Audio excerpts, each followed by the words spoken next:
uzagerageza guhungabanya umutekano w'u Rwanda ngo bimugwe neza, nta muntu uzagerageza kuvuga u Rwanda ngo bimugwe neza. Perezida w'u Rwanda Paul Kagame yasabye abaturage b'u Rwanda kwicara bagatuza bakumva yuko umutekano w'u Rwanda ari wo ureba, kandi ikindi bahinge beza bakurikirane ibijyanye n'ubukungu bw'igihugu, we ibijyanye n'intambara agomba kubyikurikirana koko ni umugabe mukuru w'ingabo z'u Rwanda.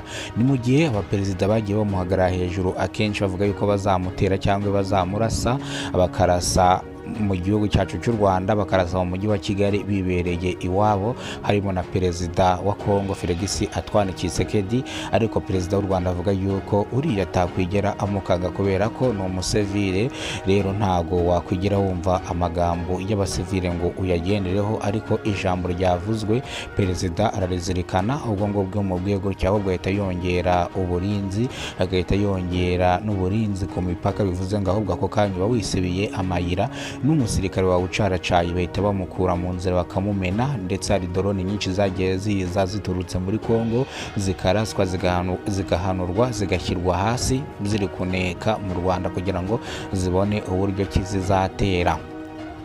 Perezida w'u Rwanda Paul Kagame avuga yuko rero umutekano w'u Rwanda uri mu nshingano ze, kandi ikindi nta muntu ugomba gutera u Rwanda.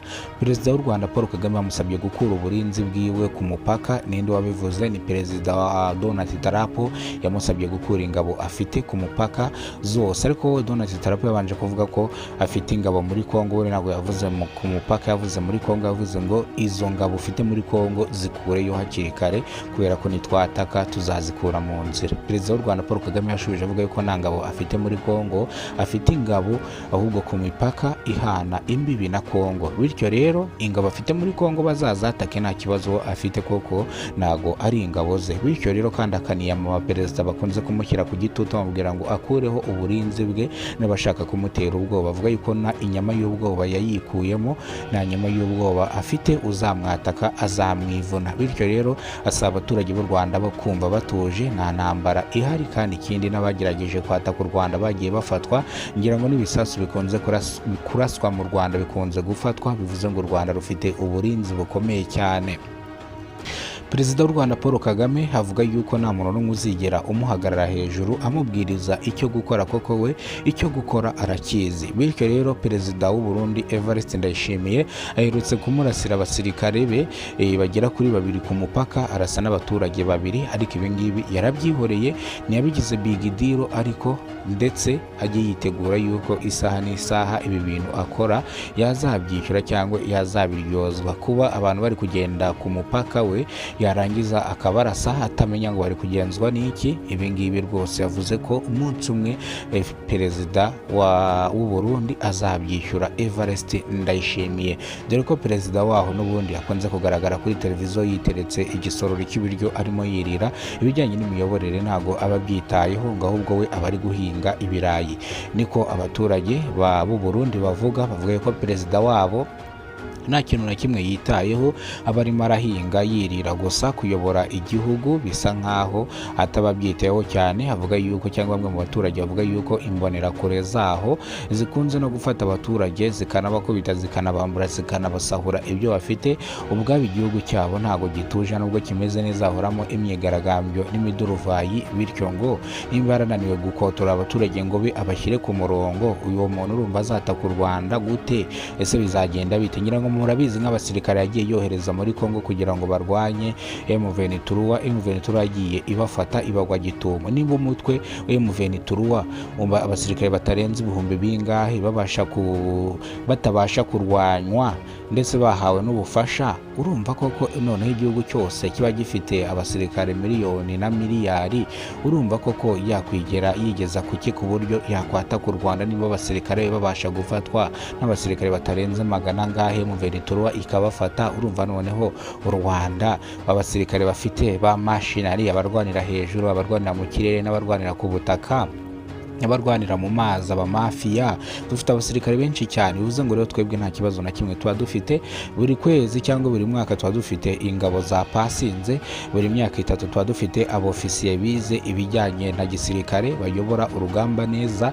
Bivuze ngo rero twebwe nk'igihugu cyacu cy'u Rwanda dufite uburinzi, dufite abasirikare kandi kiri n'ubu ngubu turacyatoza abandi basirikare. Niyo mpamvu rero nta muntu n'umwe ukwiye kudutanga, ahubwo ibihugu bishaka ubufasha bitwaka ubufasha tukabutanga tukajya kugarura amahoro iwabo. Urugero Mozambique, igihugu cy'u Rwanda cyahashinze ibirindiro kandi kugeza amagingo ngaya abaturage batuye Cabo Delgado mu majyaruguru y'uburasirazuba bwa Mozambique hari umutekano usesuye kandi abaturage baho babikesha ingabo z'u Rwanda ubwo zagiyeyo kugarura umutekano, bikarangira sinahagumye zikaguma gucunga umutekano zigahashya imitwe yitwaje intwaro yari yaratangiye kwinjira Mozambique, itangiye gufata uduce na tumwe. Perezida w'u Rwanda rero Paul Kagame akaba n'umugabe mukuru w'ingabo z'u Rwanda avuga yuko abanyarwanda bagomba kuryama bagasinzira, nta muntu uzigera umuhagarara hejuru, nta muntu uzi aho yavuye naho ageze. Koko Perezida w'u Rwanda afite amateka menshi yagiye anyuramo, iki gihugu ahantu yagikuye ntago ashaka kuba yagihomba, ntago ashaka kuba yagira umuntu n'umwe umuhagarara hejuru, kubera ko ibyo yakoze birahagije kandi ibyo yakoze natwe nk'abanyarwanda turabimushimira. Yakoze akazi gakomeye cyane, iki gihugu yagikuye mu icuraburindi yongera kucyereka urumuri agishyira ku mucyo. Magingo ngaya buri munyarwanda wese ashimira Perezida w'u Rwanda. Gira inka munyarwanda, mituweli ku isonga, ibikorwa remezo ku isonga, ama-etaje arubakwa mu mujyi wa Kigali, imihanda irubakwa umunsi ku munsi. Bivuze ngo rero iki gihugu cyabaye nka paradizo, n'abanyamahanga bakigendamo bagenda birahira bavuga ko igihugu cy'u Rwanda gifite umutekano usesuye kandi umuntu ufite amafaranga ye yakwishimira mu Rwanda cyangwa yaza mu Rwanda akarya amafaranga yiwe ameze neza, nta kibazo na kimwe afite. Abanyamahanga iyo bageze mu Rwanda baratungurwa iyo barebye umutekano uri mu Rwanda, ibikorwa remezo biri mu Rwanda, viyu nziza iri mu Rwanda, baratungurwa bamwe bagashaka kuhaguma. U Rwanda mu myaka 5 iri imbere ruzaba rumeze nk'Iburayi cyangwa nka Dubai. U Rwanda ruzaba rwarateye imbere ku kigero cyo hejuru cyane, dore ko hari no gushakishwa uburyo cyashyirwaho imihanda ya gari ya moshi. Ariyo mpamvu Perezida w'u Rwanda Paul Kagame yari yaragiriye uruzinduko muri Tanzania ku bijyanye n'ubuzima, ku bijyanye n'ibikorwa remezo, ku bijyanye n'ibyo abaturage bazajya bakenera kwambukiranya imipaka.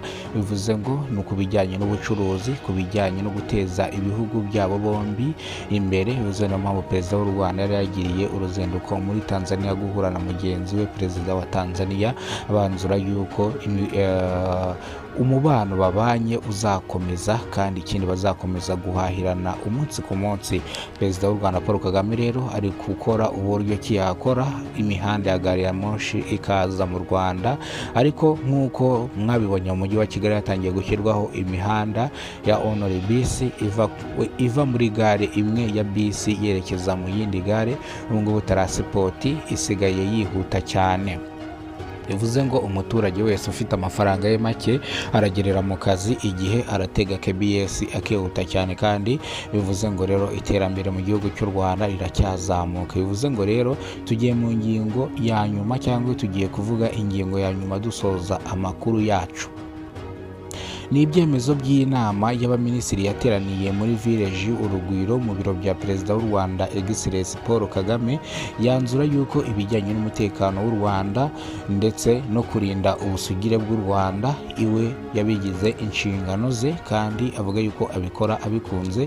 Kandi ikindi Perezida w'u Rwanda Paul Kagame avuga yuko nta muntu n'umwe uzagerageza kumubwiriza icyo gukora, nk'uko bagiye bamubwira ngo akure ingabo ziwe ku mupaka, ndetse ahubwo ahita akajya abwira ababishinzwe ati mwongere ingabo aha n'aha n'uburinzi mu bwongere, kuko yabaze yuko niba umuntu ari kukubwira ngo kura ingabo aha ngaha aba ashaka kuhataka, ahubwo Perezida w'u Rwanda Paul Kagame akahita hashyira umusada.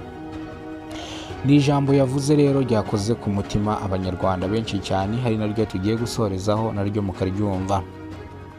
Yavuze ko umunyarwanda wese ahava akagera ari inshingano ze kumurinda, akumurinda inzara, akamurinda uwamwambura ubuzima bwe, akamurinda n'uwamuhohotera. Bivuze ngo perezida w'u Rwanda Paul Kagame ibi ngibi abivuga kugira ngo arinde abaturage, anahumurize abaturage.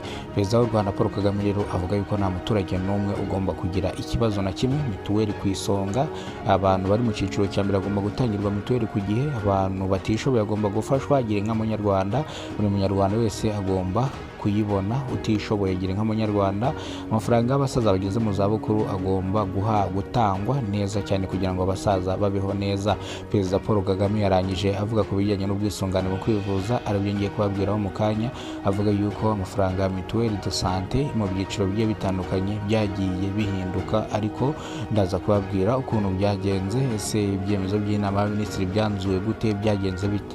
Reka ari amakuru tuyasubikira hano, ntabwo tuba dushaka kuvanga ibintu byose cyangwa ngo tuvangire ibintu icyarimwe, tuba dushaka gukora ikintu kimwe mukacyumva tukaza gukora n'ikindi. Bivuze ngo rero nuko nk'uko byari byihagaze impumeko mu burasirazuba bwa Kongo n'u Burundi, ndetse nuko perezida w'u Rwanda Paul Kagame yashubije abashaka guhungabanya umutekano w'u Rwanda.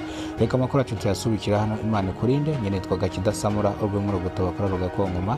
Niba urwo bwa mbere ugeze kubona umuyoboro, ibuka gukora subscribe, gufungura inzogera